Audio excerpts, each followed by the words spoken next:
Mais uma pegadinha de Fabiano Mef agora em Natal, Rio Grande do Norte. Veja aí. Cara, acabei de chegar aqui, mas em Natal, mas estou em Ponta Negra, mas aqui não tem mulher bonita não, mas só umas catraiazinhas batendo foto aqui, mano. Umas mulherzinhas batendo foto. Mas mulher bonita não tem não, mas de jeito nenhum. Desliguei. Oi?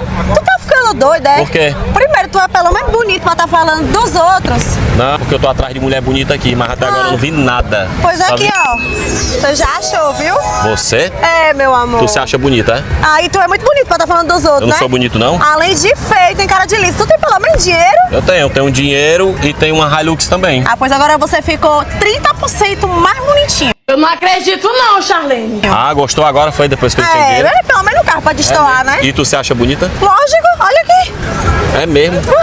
Além de catraia, interesseira. Ah, coitado, porque eu tenho uma taxa de uma Hilux ainda toda financiada. Palhaço. Chama ela de catraia interesseira, pode?